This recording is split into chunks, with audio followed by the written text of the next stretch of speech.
Five Nights at Freddy's Help Wanted 2 was one of the latest projects released by Stillwell Studios that includes some of the most iconic mysteries and lore for the horror community to solve. This game also gives us major lore reveals about characters and ideas from the series, like how Vanessa is really connected to the glitch trap virus. So when trying to solve the lore of FNAF Help Wanted 2, the key is connecting the story of Princess Quest, the minigames, and to Vanessa finally being freed. And I believe one of the many ways to do this is the cut content from FNAF Help Wanted 2. I've already made 2 other videos going over cut content from Security Breach and FNAF AR. I focused on a cut burn trap chase level that would have told us who he was, and a scrapped email address that directly confirmed Michael Lafton was still alive. So what if we can do the exact same thing just with voice lines? Voice lines that would have helped us to complete the story. Voice lines that would have come from one of the most important characters that has felt wasted. Voice lines from Vanessa. Imagine you're in the game hub. You're hearing relaxing music in the background while choosing another minigame to play, and then the music stops.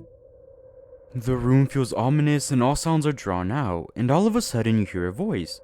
I'm here to help you. You've got to trust me. Is someone there?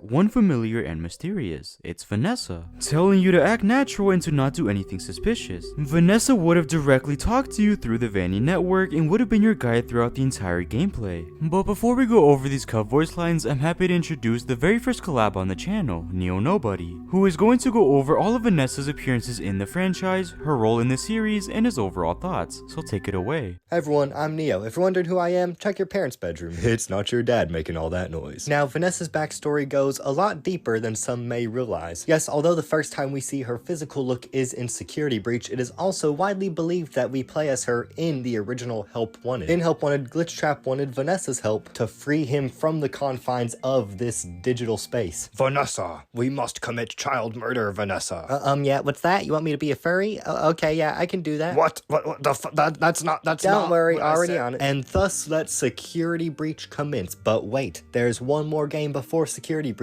in which she also makes an appearance. Although FNAF AR has questionable canonicity at best, that doesn't change the fact that we do still get emails involving Vanessa's character as we see little hints towards her slow transformation into the Vanny persona. Still though, nothing too important to point out just yet. Like I said, with these 2 first appearances, we really don't get much information about her. We don't even get to see how she looks yet until we get these 2 teasers for Security Breach, Protect and Obey, highlighting the overall contrast between the personas of Vanny and Vanessa. We also get to see Vanny holding a machete, which is by far one of the coolest teasers ever. I will never forgive Stillwell for taking out Vanny's machete in Security Breach. Alas, December 2021 Security Breach finally releases, and we get Vanessa's design. Ah yes, by far one of the scariest things in Security Breach, white woman. And in one of the biggest wastes in the FNAF lore, Vanessa and Vanny barely get any screen time in the main Security Breach game. But hey, at least we finally got to see her physical design. White, blonde hair, green eyes, and holy shit, that's just Elizabeth Afton. Okay, well, whether or not you do fully believe that she is legitimately Elizabeth Afton, whether in robot form or not, there's no denying that her character is meant to at least parallel Elizabeth Afton, as we see in what is most likely the canon ending to Security Breach, the Princess Quest ending, where we free her from Glitch Trap's control, and Vanessa sort of just shows up at the entrance of the building, sees Gregory, and is like, hey, I know I tried to kill you the last whole,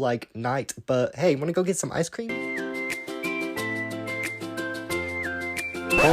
Hold on, we're not done with Vanessa's character just yet. Okay, well, maybe we're done with Vanessa, but we're not done with Vanny. Because after Security Breach, but still before Ruin, we see yet another appearance from Vanny in Help Wanted 2, where we see Cassie's dad playing another Princess Quest, ending with him stuck in a giant claw machine where we see a giant Vanny crush the tiny little Glitch Trap, which I can only assume is Vanny's way of saying fuck you to Glitch Trap for single-handedly hacking into Stillwell's files and deleting most of her runtime in Security Breach. No, but in all seriousness, there is a lot of cut details and unused content relating to Vanny and Vanessa's characters. And so to further explain those aspects, I'll be passing it back to Bronze Films. Thank you so much for letting me be a part of this video. Thank you, Neo, for being on the channel, and with that said, now we can start to look at all Vanessa's cut voice lines from Help Wanted 2. Like I mentioned, Vanessa or Vanny would have acted as your guide throughout the entirety of the game and would have given you directions step on step on how to reach the good good ending. There is a long list of voice lines that I think we can separate into 3 separate sections: Vanny's introduction or plan, the key to Glitch Trap, and freeing Vanny from his control. Starting with her plan, she first says, "Don't worry, they can't hear me. I am on a special signal the staff can't process." The staff is most likely referring to the nightmare staff bots under the Glitch Trap virus's control, and are the ones seen in the bad ending who grab the player and upload their consciousness into the Vanny mask staff bot from Ruin. So this would mean that the staff in Glitch Trap were watching us and listening to us the entire time the mask was on, even possibly during minigames, which would make sense. She says, "I was able to upload some helpful code. It should look like a key. I'll go back to what the key would have been and what it was ultimately changed to in the final version."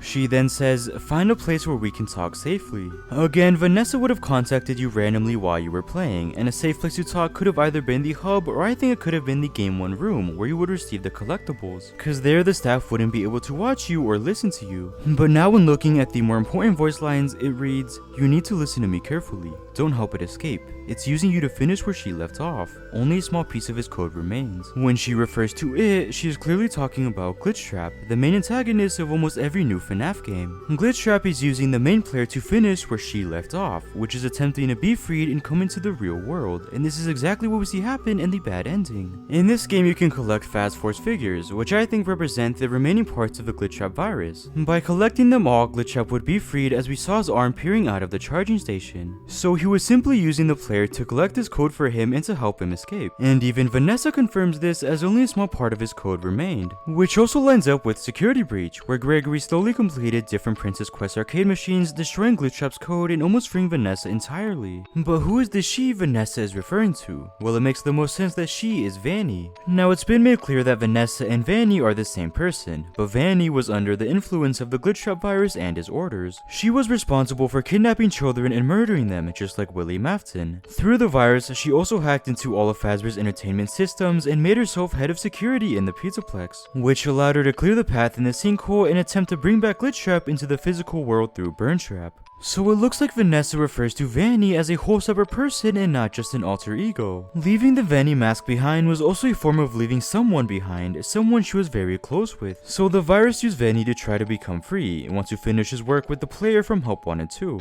But then we get voice lines hinting at who Glitch Trap really is. She says, "It is bound to the past. Find its memories and return." Now these memories are referring to Glitch Trap's memories, which are in the form of these plushies, wearing masks of each of the victims from the missing children incident. These memories would then later appear in the Princess Quest minigame, where the plushies are now next to graves that can be lit by the player, which can be seen as giving these memories life. So if the memories of the victims of the MCI are binding Glitch Trap to the past, who is he? Well, most recently fans have mostly agreed that it was the Mimic, using evidence from the tales from the Pizzaplex novels, from Help Wanted, and even from this game. It's safe to say that Glitch Trap is the virtual version of the Mimic, who is mimicking Willie Mafton and his actions. But why would the Mimic's memories be related to the MCI? Even if he is mimicking William, that wouldn't mean he's bound to the past by his memories and the tragedy he was responsible for. Well, what if he's actually Willie Mafton, a theory that's still believed by some fans? When Glitch Trap was first introduced, fans believed that William was coming back through the possession of a circuit board and would then become Burn Trap. But all of this was later dismissed when the Mimic was introduced, and he continued to be the main antagonist in many projects, including a solo game dedicated to this character, Secret of the Mimic. But what if Glitch Trap can represent the Mimic and Willie Mafton in their own ways at the same time? And with William, he's bounded to the past as this virus, by memories of him and his victims of the MCI. This would make even more sense, as another piece of cut content was this image of Springtrap that would have appeared at one point in the Princess Quest arcade machine. Springtrap is and has always been Willie Mafton and completely separated from the Mimic. So could this image have been cut because it would have made it too obvious that Glitch Trap was Willie Mafton? Well, this could have been for any reason, but I think these voice lines of being bound to the past can prove it's Willie Mafton, and the other voice lines only prove this theory even further. When looking back to the key, she says, "Open the door, use the key." Earlier I mentioned how this key was most likely changed, as now in the final version of the game it's this Faz Wrench. After completing a certain amount of minigames inside of the Vanny network, you can unlock the Faz Wrench, the same one Cassie collects in Ruin. It can then be used to open this door to this room in the corner, where the Princess Quest arcade machine resides. So I think it's clear that Vanny was talking about this door and key, but I don't think it was always a Faz Wrench. It sounds like originally it was an actual key, one that could have had a similar design to this coin, where it appears purple and virtual, usual. Even the door could have looked different to better fit the theme of the key, so what if this was changed to tell us who this character is? In Ruin, when Cassie finds the Faz wrench, she says it's just like my dad's, insinuating that he owned one as well, because he worked as a technician for Fazbear's Entertainment, and it's believed that we play as Cassie's father in FNAF Help Wanted 2, so changing the key to a Faz wrench could have been to make this clear, as this would have been the only other person we've seen in the Vanny network and with the Faz wrench. We also get 2 voice lines that would have made sense if they had played during minigames. Vanny says, "Why won't you help? Make it stop." She is continuing to urge us to help her, and it looked like she had the chance of randomly cutting into any minigame at any given point in time. It also looks like she was still experiencing the effects of the virus. Even though Gregory almost freed her, the glitch trap virus would still have some impact and control over her, even if it was small. We also get 2 quick voice lines relating to the memories, telling us to find them and to release them. But there isn't much we can say about them here since we see what happens to the memories and how they're collected. But finally, when looking at the last group of voice lines about freeing Vanessa, when looking at the first 3, she says, "You have a chance to end it. You are the last. It kept you for a reason." Now, what does Vanny mean by saying the player is the last? Does she mean he's the last human employee of Fazbear? As in Security Breach, we learned all human employees were replaced by the staff bots, and the remaining humans were actually murdered by the staff bots and by Vanny in the all-staff meeting massacre. Does she mean he's the last person in the Vanny network? We know Vanessa had a Vanny mask in Security Breach, and we also know employees had separate Vanny masks, as in this poster, it's telling them to take off their masks after clocking out. Or what I think is more likely is that the player is the last person to try and stop Glitchtrap. Jeremy was the first beta tester who found Glitchtrap and fell victim to his intentions. Then we learned of an employee in Security Breach who was attempting to complete the Princess Quest arcade machines until they were ultimately fired. And we can actually assume that this is the same person as Cassie's father, who is attempting to complete the last machine in Help Wanted 2.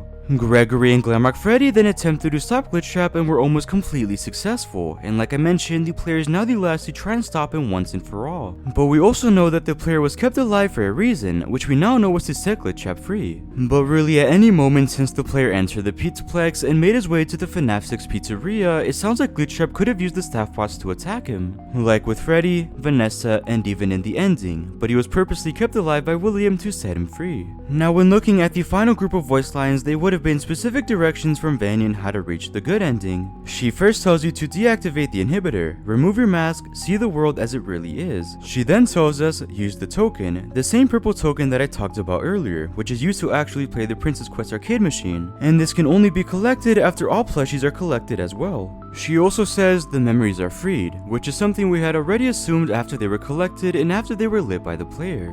But this finally confirms it and tells us that freeing the memories was the only way Glitchtrap could have been destroyed by Vanny. Which brings me to the last voice line, which says, "Bring him to me." Which would have obviously happened right when you collect the Glitchtrap plush from Old Man Consequences, where you would then take the sister location elevator that would have led you to a giant claw machine where Vanny is standing right outside of it. You then give the plush to Moon, who takes it to Vanny, and Vanny is finally able to destroy the remaining code of Glitchtrap, while also finally freeing herself from his control and influence, and Vanny says one last goodbye by waving at the player. Again, these voice lines are just directions, but one we can look more into is when she tells the player to take off their mask. How long has the player been stuck in the Vanny mask for them to almost be forced to remove it and to have to be reminded of what the real world looks like? Was it for days? Weeks? Months? Was he down there the entire time the Pizzaplex was falling apart? It's hard to tell, but my best guess is a few weeks to a month, which would also tell us the time between FNAF Security Breach and FNAF Help Wanted 2. But these are all the cut voice lines from Vanny and Vanessa. We first learned she would have contacted the player through the Vanny mask randomly, that the player was only kept alive to help Glitchtrap escape.